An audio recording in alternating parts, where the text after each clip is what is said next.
सत्यम शिवम सुंदरम, देवों के देव महादेव, जो तीनों लोकों के स्वामी हैं, जो सृष्टि का आधार हैं, आदि हैं और अंत जिनसे है, उसी भगवान भोलेनाथ की एक कथा आज हम आपको सुनाएंगे।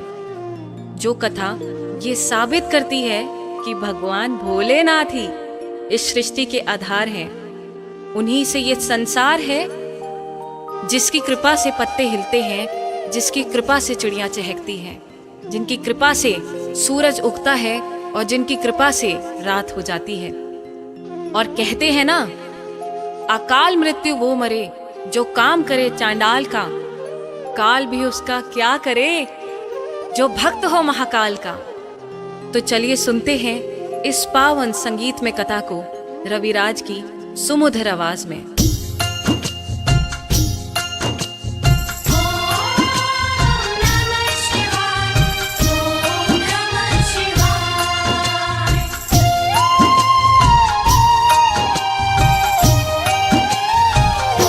शिव जी हैं सृष्टि के आधार, शिव जी हैं सृष्टि के आधार। शिव जी हैं सृष्टि के आधार, शिव जी हैं सृष्टि के आधार।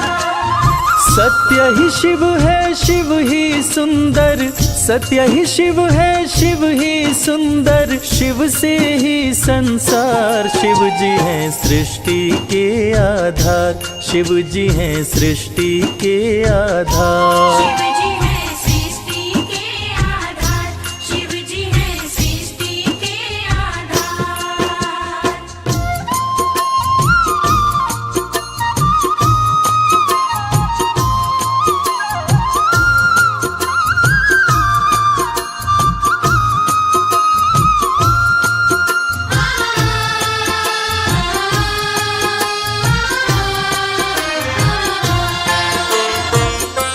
ब्रह्मा विष्णु संग आए, देख शिव जी मुस्काए, दोनों को आसन देकर वो आदर सहित बिठाए।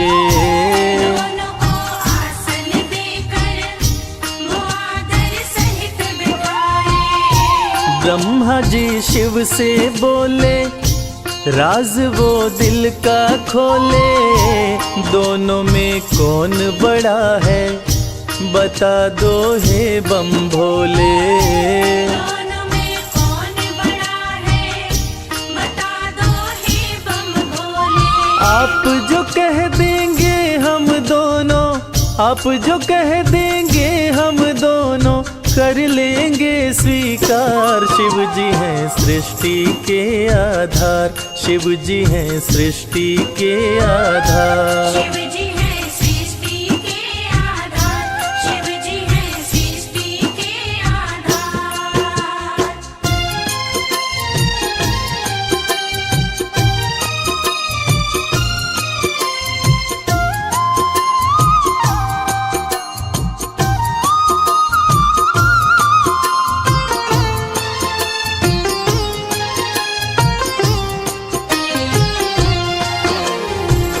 एक वक्त की बात है जब ब्रह्मा जी को ये अहंकार हो गया था कि मैं बड़ा हूँ। ब्रह्मा देव ने कहा कि इस सृष्टि को रचने वाला मैं हूँ, इसलिए मैं बड़ा हूँ।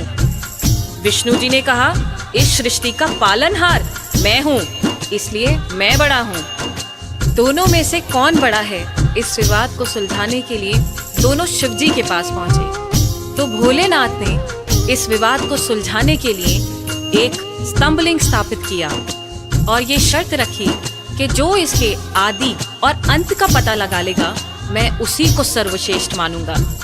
और ये सुनते ही ब्रह्मा जी और विष्णु जी उस स्तंभलिंग के आदि और अंत का पता लगाने निकल पड़े।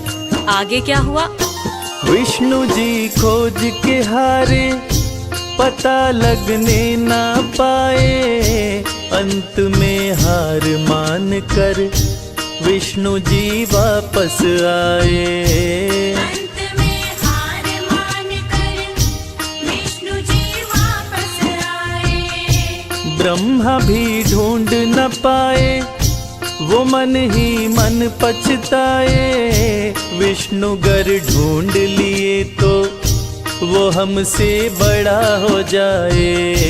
विष्णु वर ढूंढ लिए तो वो हमसे बड़ा हो जाए। कौन उपाय करूं ब्रह्मा जी, कौन उपाय करूं ब्रह्मा जी, करने लगे विचार। शिव जी हैं सृष्टि के आधार, शिव जी हैं सृष्टि के आधार। शिव जी हैं सृष्टि के आधार, शिव जी हैं सृष्टि के आधार।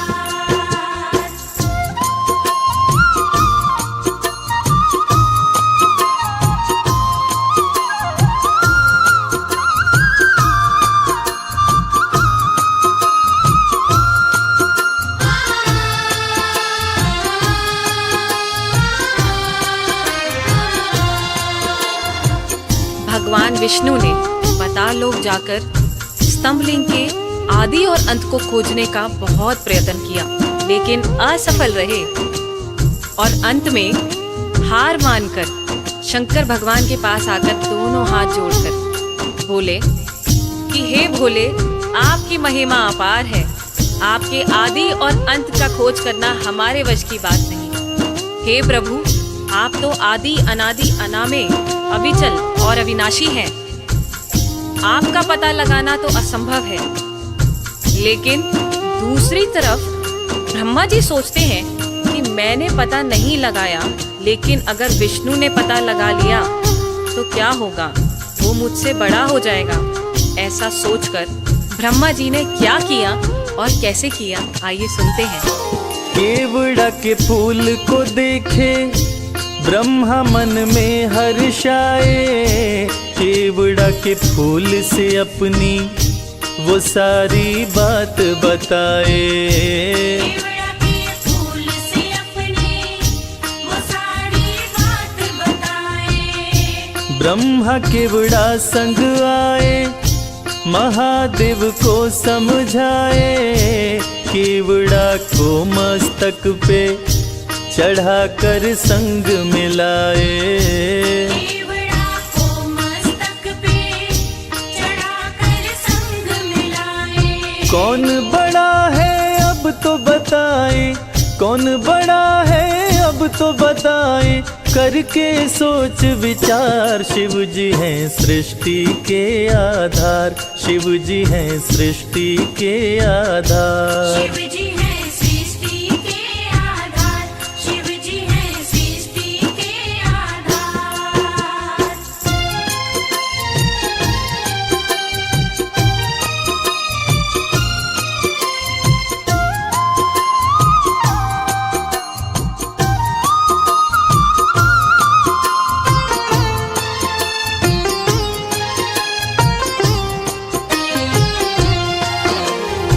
ब्रह्मा जी तो पता लगा नहीं पाए, लेकिन झूठ बोलकर और झूठ को सत्य साबित करने के लिए केवड़ा के फूल को गवाह बनाकर प्रस्तुत किए।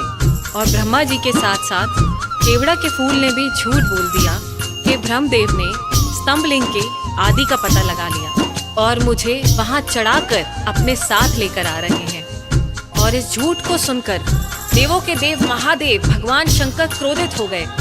और झूठ तो झूठ था, भगवान से इस सृष्टि में भला कोई झूठ छुपा है। इस झूठ को सुन के भगवान शंकर क्रोधित हो गए और इस झूठ को पकड़ के उन्होंने सत्य की रक्षा के लिए अब क्या कदम उठाया, आइए सुनते हैं।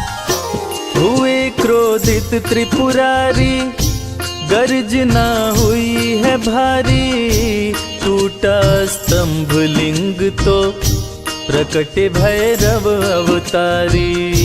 टूटा स्तंभ लिंग तो प्रकट भैरव अवतारी। शिव ने आदेश दिया है, ब्रह्मा के सिर को उड़ाओ, काट के लाओ भैरव, तनिक ना देर लगाओ। काट के लाओ भैरव, तनिक ना देर लगाओ। श्राप दिए केवड़ा को पूजा में, श्राप दिए केवड़ा को पूजा में, ना कोई करे स्वीकार। शिव जी हैं सृष्टि के आधार, शिव ही हैं सृष्टि के आधार। शिव जी हैं